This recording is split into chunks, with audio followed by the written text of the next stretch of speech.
자, 에베소서 2장 4절에서 또 7절까지의 말씀 우리 한 목소리를 같이 봉독하겠습니다. 시작.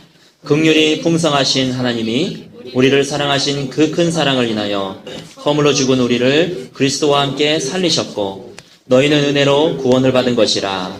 또 함께 일으키사 그리스도 예수 안에서 함께 하늘에 앉히시니 이는 그리스도 예수 안에서 우리에게 자비하심으로써 그 은혜의 지극히 풍성함을 오는 여러 세대에 나타내려 하심이라. 아멘. 오늘의 말씀은 그리스도 안에서의 우리의 위치라는 제목인데요. 제가 사단의 얘기에서부터 시작을 하도록 하겠습니다. 사단의 가장 큰 전략이 무엇이냐? 사단의 가장 큰 전략 중에 하나가 너는 누구냐? 하는 것을 속이는 거예요. 너는 누구냐? 사단이 제일 많이 물어보는 게 바로 그겁니다. 너는 누구냐? 그래서 사단의 대답은 뭐냐면 넌 아무것도 아니다. 너는 별거 아니야. 하며 우리의 정체성을 흐려놓는 것이에요. 제가 유명한 농구 선수 얘기를 들은 적이 있습니다. 이름은 잊어버렸는데 농구에서 이렇게 막 둘이 막 볼을 이렇게 뺏고 뭐 이렇게 패스하고 그러잖아요. 그러다 둘이 딱 마주치면은 이 유명한 농구 선수가 꼭 이렇게 얘기한답니다. 너는 나를 알겠지만 난 너를 누군지 몰라. 그 얘기를 꼭 한다는 거예요. 상대방의 길을 확 잡아버리는 거죠. 넌 나를 알지? 난 널 몰라. 그러니까 너랑 나랑은 게임이 안 돼. 이거를 그 상대방 심리에다가 확 집어넣어버리는 거예요. 다시 말해서 나는 엄청난 농구 선수고 너는 하룻강아지일 뿐이야. 이거죠. 그 사람을 하룻강아지로 확 정의를 내려버리는 거예요. 그래서 그 사람의 길을 죽여버리는 것. 이것이 바로 그 농구 선수가 사단이라는 얘기는 아니지만 사단의 대표적인 방법인 것입니다. 우리 속담에도 하룻강아지 범 무서운 줄 모르네. 이거예요. 하룻강아지 범 무서운 줄 모르네. 사단은요, 우리에게 시시때때로 생각을 집어넣습니다. 그렇기 때문에 내가 하는 생각이 다 내 생각이 아니고 내가 느끼는 것이 다 내 느낌이 아니고 그래서 내 느낌에 너무 속으면 안 되고요. 내 생각에 너무 속으면 안 돼요. 사단은요, 이런 식으로 얘기해요. 넌 항상 2% 부족해. 너는 인간관계도 못해. 너는 재능도 없어. 너는 못 배웠어. 넌 오늘도 또 실패했지? 넌 실패한 거야.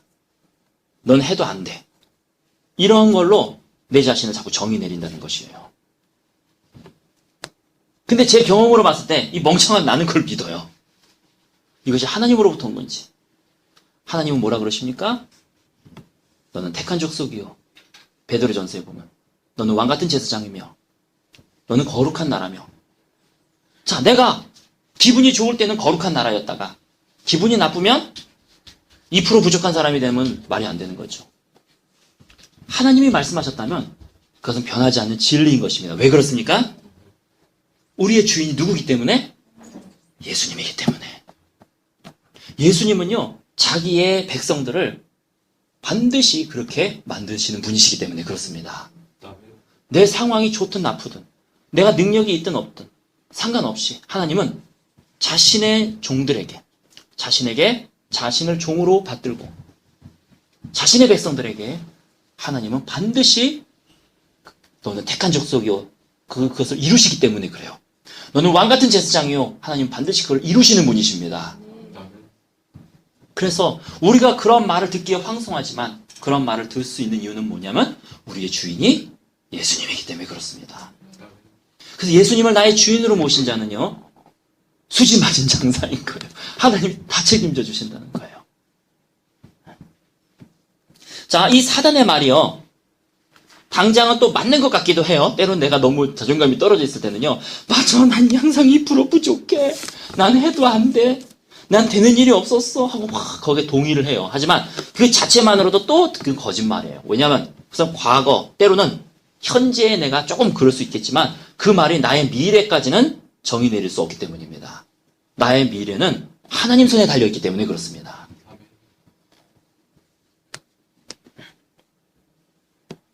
이것은 다음에 궁극적인 두 가지 정의가 확실해질 때에 더욱더 잘 이해되어질 것입니다. 그리고 더 굳건해질 것입니다.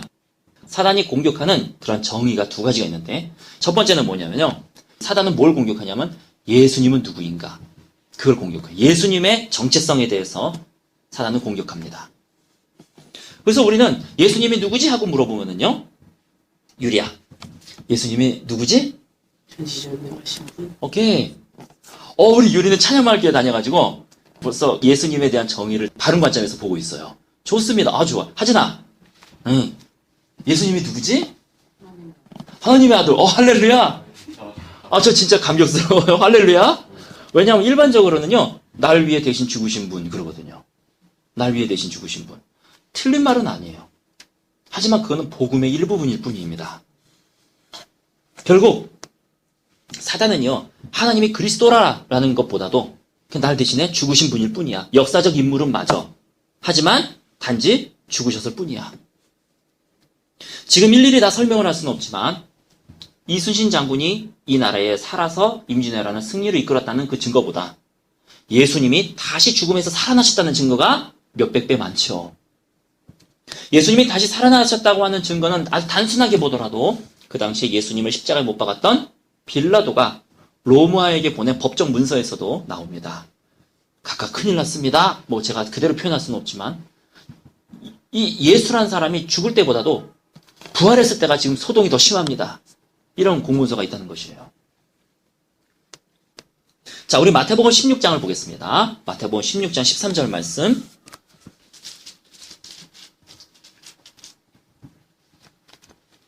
예수님이 나는 누구라 하느냐 자신의 정체성을 물어보십니다.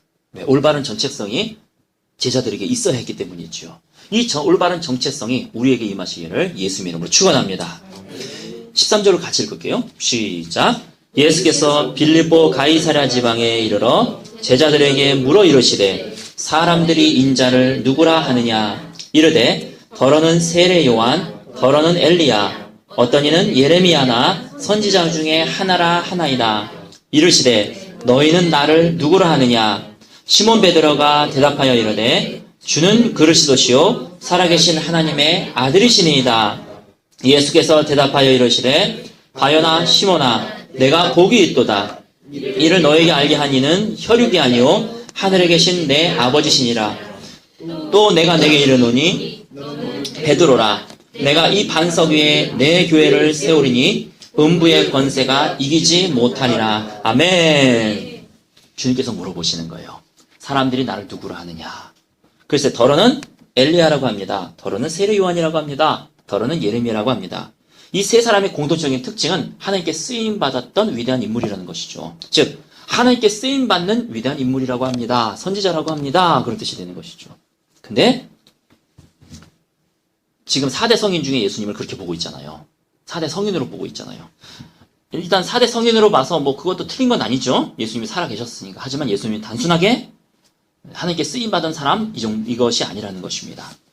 자, 그러면 너희는 나를 누구로 하느냐? 15절에 16절 시몬 베드로가 대답하되 주는 그리스도시요 살아계신 하나님의 아들이시니이다. 자, 주는 그리스도시요 누가 얘기했어요?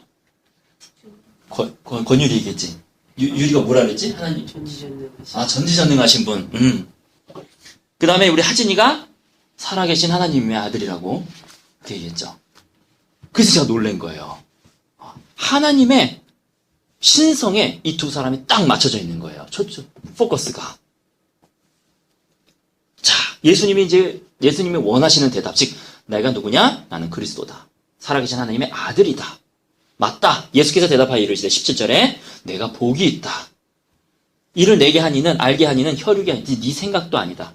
또 사단도 아니다. 이는 하늘에 계신 내 아버지시다. 하나님이 그걸 원하셨다는 거예요. 또 18절에 보면 아주 귀한 말씀이 쓰여져 있습니다. 내가 너에게 이르노니 내가 이 반석 위에 내 교회를 세우리니 즉 이 반석이라는 것은 베드로가 아니죠. 우리가 알고 있는 베드로의 신앙 고백이잖아요.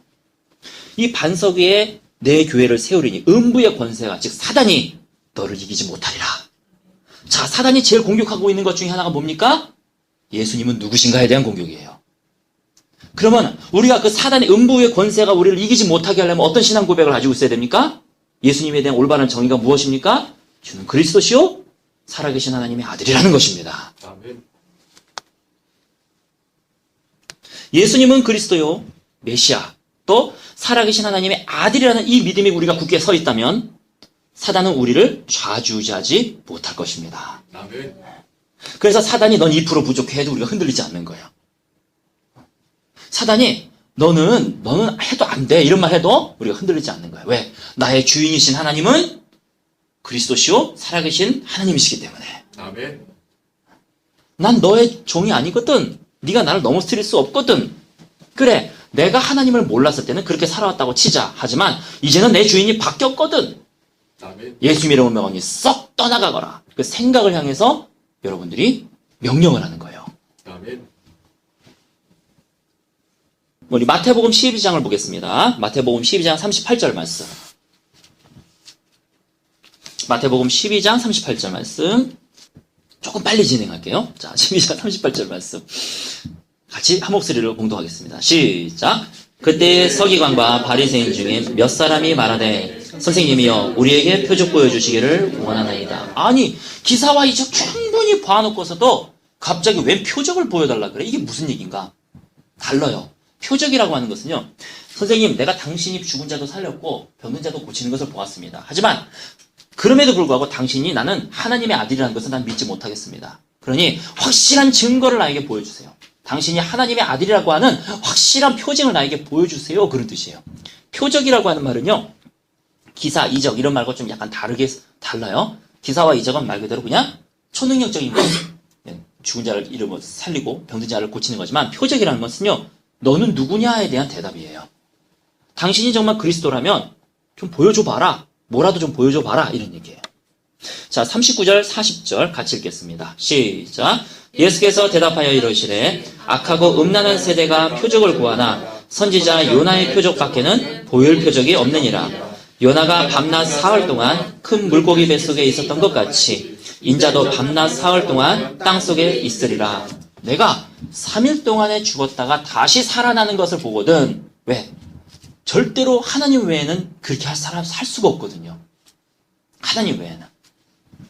사람들도요, 예수님을 믿지 않아도 병든 자를 고칠 수 있고 귀신도 쫓을 수 있잖아요. 성경에 보면 뭐라고 되어 있어요? 주여 주여 내가 주의 이름으로 병든 자도 고치고 귀신도 내어 쫓고 권능을 행하였나이다. 그럴 때 주님이 뭐라 그러십니까? 이 불법을 행하는 자들아 내게서 떠나가라. 너랑 나랑 상관이 없어도 너가 내 이름을 사용해서 귀신도 내어 쫓을 수 있고 병든 자도 고칠 수 있지 않느냐, 그런 뜻인 거예요.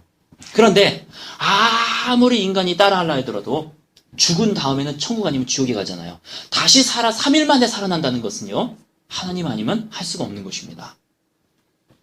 그래서 너는 누구냐라고 하는 질문에 대해서 예수님이 내가 3일 후에 다시 살아나거든. 내가 메시아이며 하나님의 아들인 줄 알아라. 이렇게 말씀하시는 것이죠. 아멘. 제자들은 3년 반 동안에 예수님을 따라다니면서 기적을 체험하고 병든 자를 고치시는 것을 보았고 귀신도 내어 쫓는 것을 보았지만 예수님이 메시아라고 하는 확고한 믿음은 없었어요. 하나님의 아들이라고 하는 확신은 제자들은 갖지 못했습니다. 그 수많은 기사와 이적을 보면서도요. 왜? 이것이 표적이 아니라는 것이죠. 그들은 예수님이 누누이 내가 죽거든 3일 후에 태어나게 다시 살아나게 될 것이다 하는 말을 누누이 들어왔지만 막상 예수님이 십자가에서 돌아가시자 그들은 다 도망가고 말았습니다. 그러나 3일 만에 다시 부활하신 예수님을 그들이 만나고 그들에게 성령이 임하시자 그들은 목숨을 걸고 예수님을 다시 살아나셨다는 걸 외치는, 그리고 순교까지 행하는 귀한 그런 주님의 제자들이 되었던 것이죠. 아멘. 그들이 언제 이렇게 바뀌었느냐? 요한복음 2장 22절을 보겠습니다. 요한복음 2장 22절. 우리 강은자 선도님, 우리 교회에서 한 1년만 예배드리면 성경 다 찾으실 것 같아요. 그죠? 한 번 설교에 그냥 성경을 몇 번을 찾는지 몰라요. 요한복음 2장 22절. 한 목소리 같이 봉독하겠습니다. 시작. 죽은 자 가운데서 살아나신 후에야 제자들이 이 말씀하신 것을 기억하고 성경과 예수께서 하신 말씀을 믿었더라. 그들은요, 예수님이 십자가에 못 박혀 돌아가실 때는요, 그들은 믿지를 못했어요. 그렇기 때문에 예수님은 나 대신에 십자가에 돌아가신 분이라는 정의보다는 예수는 그리스도시요 살아계신 하나님의 아들이시니다. 그래서 주님이 음부의 권세가 널 침범치 못할 것이다. 흔들리지 않는 이 믿음 위에 교회를 세울 것이다. 그러므로 우리 찬양마을 마을교회의 믿음의 고백은 예수님은 그리스도시요 살아계신 하나님의 아들이라는 것이 우리의 믿음의 고백이 되시기를, 그래서 그 위에 찬양마을 교회가 세워지는 역사가 일어나기를 예수님의 이름으로 축원합니다. 아멘. 고린도전서 15장, 이거는 제가 그냥 말씀을 드릴게요. 고린도전서 15장 17절에는 이렇게 쓰여졌습니다. 그리스도께서 다시 살아나는 일이 없으면, 즉 그가 부활하지 않았다면 너희의 믿음도 헛되고 너희가 여전히 죄 가운데 있을 것이다. 이렇게 쓰여져 있습니다. 그러므로 사단은 하나님이, 예수님이 그리스도고 죽음에서 부활하셨다고 하는 것을 믿지를 못하게 만드는 것이. 그래, 예수님의 사대성인 믿어도 돼. 예수님이 너 대신에 죽으셨다는 거 믿어도 돼. 하지만 예수님이 부활하셨다는 거, 그거는 넘어가. 믿지 마라 이렇게 얘기하는. 넘어가. 그건 몰라도 돼. 그래도 넌 구원받아. 이렇게 얘기한다는 거예요. 새 십자가가 있었던 거 여러분 기억하시죠? 십자가가 세 개였고 가운데 예수님이었고 양쪽에 우편강도 좌편강도였었습니다. 재미있는 얘기가 있잖아요. 그 세 십자가를 막 섞어버렸어요. 어떻게 십자가를 섞을 생각도 했을까? 어떻게 십자가를 섞었습니다. 그럼 누가 예수님입니까? 가운데인가? 모르잖아요? 오른쪽이었나? 누가 예수님이냐면 그 세 분 중에서 부활하신 분, 다시 살아나신 분이 예수님이시잖아요. 아멘. 그러면 그 십자가에 누가 박혀 있냐면 사람이 박혀 있었던 게 아니라 하나님이 박혀 있었던 거죠. 그것이 바로 우리에게 주신 십자가의 사랑인 것이죠. 여러분, 우리가 감사해야 될 것은 예수님이 다시 살아나셨다는 것은요, 나와 함께하고 계시다는 것이에요. 아멘. 나와 함께 하시는 그 예수님이 온 땅에 충만하신 그 예수님의 영광, 나와 함께 하시는 예수님을 우리가 마음속에 기뻐하며 오늘도 걸어가시는 저와 여러분 되시기를 예수님 이름으로 축원합니다. 아멘. 자, 예수님은 메시아고 하나님의 아들이다라는 정의가 또 하나 있었고요. 또 하나의 정의가 있어요. 또 하나의 정의. 로마서 14장을 보겠습니다. 로마서 14장. 그다음 로마서 14장 8절 9절 우리 한 목소리로 공동하겠습니다. 시작. 우리가 살아도 주를 위하여 살고 죽어도 주를 위하여 죽나니 그러므로 사나 죽으나 우리가 주의 것이로다. 이를 위하여 그리스도께서 죽었다가 다시 살아나셨으니 곧 죽은 자와 산 자의 주가 되려 하심이라. 아멘. 아멘. 이를 위하여, 자, 뭘 위하여 주님께서 다시 죽었다가 살아나셨느냐? 뭘 위하여냐? 곧 죽은 자와 산 자의 주인이 되기 위해서다. 성경 그렇게 말씀하고 있는 것입니다. 사단은 또 그래요. 그래, 예수님 부활하셨다는 거 믿어. 하지만 그분이 너의 주인이라고 하는 것은 믿지 마. 구원을 뺏어가기 위해서.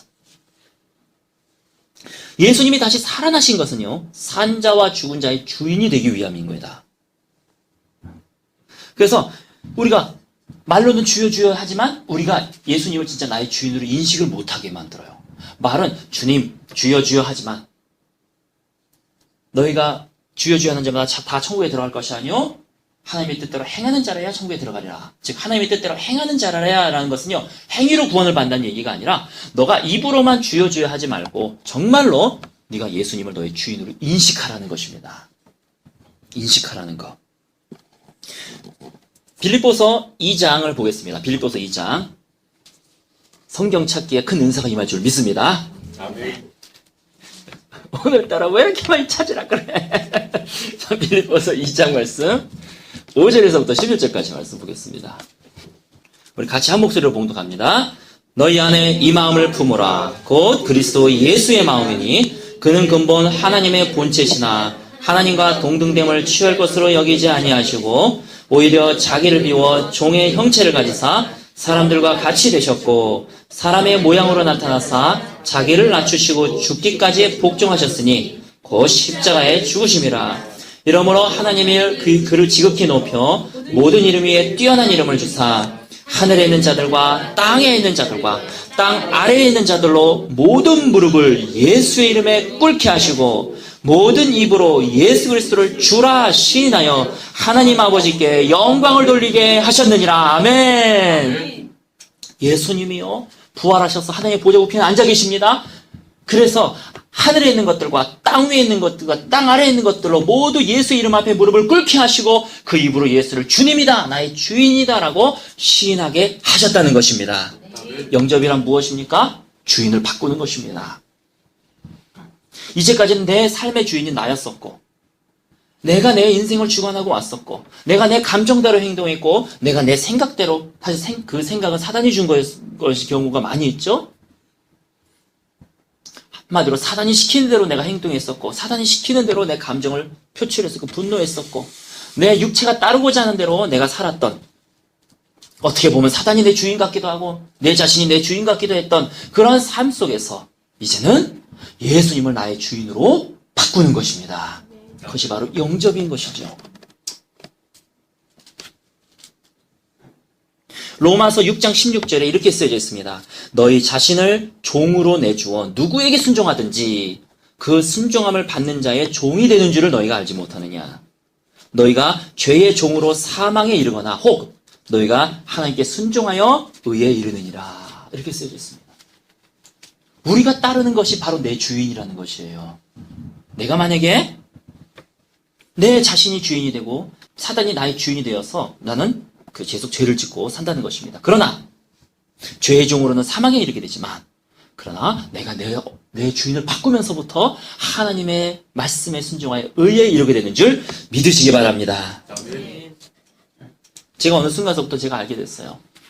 내가 말로만 주여 주여 하는 자였다. 처음에는요, 그 말씀이 해석이 안 되어졌어요. 아니, 믿으면 되는 거 아니에요? 이거 행위 구원이 말씀하셨나? 너희가 주여 주여 하는 자마다 다 천국에 들어갈 것이 아니오 내 뜻대로 행하는 자라의 천국에 들어가라 하면서 예수님이 행위 구원을 말씀하신 거야? 분명히 행위로 구원받는 게 아닌데 내 무지한 머리는요 그걸 해석이 안 됐었어요. 그리고 나는 내 스스로도 말로만 주여 주여 하는 인간이라고 하는 것을 인식도 못하는 사람이었어요. 단지 예수님은 내가 살아가는 데 있어서 나의 도움일 뿐이고 예수님은 나에게 좋은 것만 주기 위해서 계시는 분이고 그런 내 자신이었다는 그것을 내가 발견하기 시작을 했습니다. 그 다음에 제가 생각했던 것이 내가 예수님을 주인으로 인식하지 않았구나. 내가 누구에게 순종하는지를 보면 내 주인이 나오더라고요. 내가 예수님을 나의 주인으로 모시지 않았구나. 인식하지 않았구나. 그것을 알게 되면서부터 저의 삶이 달라지기 시작을 했습니다. 많은 사람들이요. 내 삶이 고달프고 바둥바둥 살아가지만 또 잘못하면 어떡하나 하는 두려움과 불안 속에서 살아가지만 그러나 우리는 알죠? 우리가 예수님을 나의 주인, 내 주인이 하나님이시고 살아계신 하나님이신데 당신의 백성들을 책임져 주시고 인도하신다는 것을 우리는 압니다. 아멘. 바이올리니스트 박지혜 씨가 있죠. 그 박지혜 씨가 우울증에 너무 빠져가지고 집 바깥으로 나가지 않았다 그러잖아요. 근데 어느 순간 하나님이 그의 인생을 우울증에서 다 치료해 주시고 그를 하나님의 유용한 그런 복음 전도자의 통로로 박지혜 씨를 사용했다는 간증을 우리가 듣지 않습니까? 하나님은요, 죽었던 것도 살려주시고, 잃었던 것도 얻게 해주시고, 다시 회복시켜주시는 그 나의 주인이신 줄 믿으시기 바랍니다. 아멘. 제가 예수님을 주인으로 모시면 수지 맞은 장사다 이렇게 말씀을 드렸잖아요. 두 번째 정의는 아직 못하겠어요. 시간이 없어가지고. 두 번째, 그럼 우리는 누구인가? 그거에 대한 정의까지 가야 되는데 너무 시간이 없을 것 같아서 요거는 다음 주에 하기로 하고 이 주인 되심에 대해서 제가 조금 말씀을 드리고 오늘 말씀을 마칠까 합니다. 저희 그 목회자 선배 중에 한 분이 계십니다. 이분이 학사장교로 군대에 들어갔는데 중위를 달았어요. 그런데 얼마나 자기가 교회 다닌다고 이 위 상관이 핍박을 하는지 정말 죽기보다도 싫을 그런 핍박을 하는 거예요. 뭐 두들겨 패는 건 기본이고 맘 같았으면 그냥 나도 주먹질하고 한바탕 싸우고 싶기도 하고 욕도 해대고 싶기도 하고 하지만 이분 안에 주인이 있었어요. 하나님의 말씀, 사랑하라라고 하는 말씀, 견뎌라, 인내해라라는 말씀. 그 말씀 붙들고 그냥 인내하는 거예요. 인내하는 거예요. 심지어는 자기가 중인데 자기 부대 내에 자기에게 속해 있는 영역 속에 이등병, 갓 이제 들어오는 이등병 걔네들이 지나가는데 이 장교가 무릎을 꿇고 두 손을 들고 그 앞에서 맞이하라는 거예요. 얼마나 그 치욕적인 겁니까? 자기 부하한테. 자기가 정말로 그때 그 위 상관이 시키니까 안 할 수는 없고 하지만 마음이 너무나 이게 상처가 되는 거예요. 이등병들이 이제 웃으면서 지나갈 수도 있고 뭐 할 수도 있겠죠. 그래도 이 쫄병들인데, 그래도 장교인데, 무릎을 꿇고, 두 손 들고, 걔네들을 맞이했어요. 말씀을 붙들고, 자기가 이것을 견뎌냈습니다. 어느 날, 한 병장이 나가면서, 뭐 쪽지를 하나 주고 가요. 이게 뭔가 하고 봤더니, 자기가 그 군대에 있으면서 그 윗상관한테 당한 날짜, 시간, 내용이 거기 쫙 적혀 있는 거예요. 중위님, 선물입니다. 그리고 그걸 주고 나가더래요. 자기는 이제 제대하는 거죠. 그러면서 이것이 이 부대에 퍼지기 시작을 했어요. 윗상관이 이제 문초가 시작됩니다. 이게 뭐냐? 이거 실제 있었던 일이냐? 그리고 자기 윗상관을 부르기 시작을 했어요. 이대로 이거 다 사실이냐? 문책이 들어가기 시작을 하고. 그래서 이것을 어떻게 해야 되나? 마음 같으면 그냥, 야, 복수다! 그런데 이분이 또 주의 말씀이 생각이 난 거예요. 내가 주님의 종인데, 그래도 내가 신학생인데, 원수를 사랑하라 그러셨는데, 그래서 가서 이렇게 얘기했대요. 그 윗 상관들 한 사람씩 다 방문을 했대요. 이것이 사실이긴 하지만 저에게 있어서는 이것은 별건 아니었습니다. 저에게 있어서는요, 이것은 큰 어려움은 아니었습니다. 그러니까 선처를 베풀어 주십시오. 또 이쪽 상관한테 찾아가지고 똑같은 얘기를 하는 거예요. 선처를 베풀어 주십시오. 그래서 그분이 안 쫓겨나고 별일 없었던 것처럼 지나갔대요. 그것을 또 이 사병들이 본 거예요.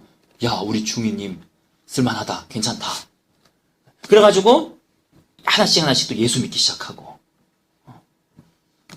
그리고 자기가 다른 데 이제 제대 배치를 받았는데, 거기에 갔더니, 뭐 대대장, 뭐 이런 분들도 자기 전용차가 있잖아요. 딱 타면은 운전수 한 사람 딱 놓고 가는데, 자기한테는요, 비서까지 붙여주더래요.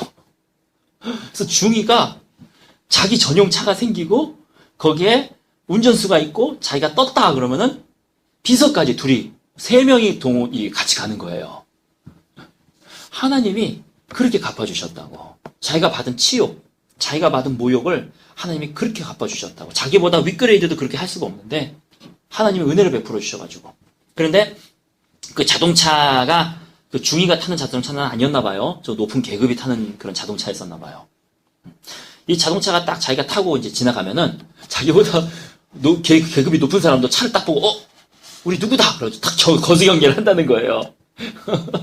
그래서 자기보다 윗상관한테까지도 자기가 거수경례를 받아본 사람이라고. 예전에는 이등병 앞에서 무릎 꿇고 손 들고 있었는데 하나님이 그를 지극히 성경 말씀대로 지극히 높여서 모든 무릎을 꿇게 하시는 예수님도 마찬가지. 너희 안에 이 마음을 품으라. 그 그리스도 예수의 마음이니 그는 그 뭐 하나님의 본체시나 하나님과 동등됨을 취할 것으로 여기지 아니하시고 자기를 비워 종의 형체를 가져 죽기까지 복종하셨음에 십자가에 죽으심이라.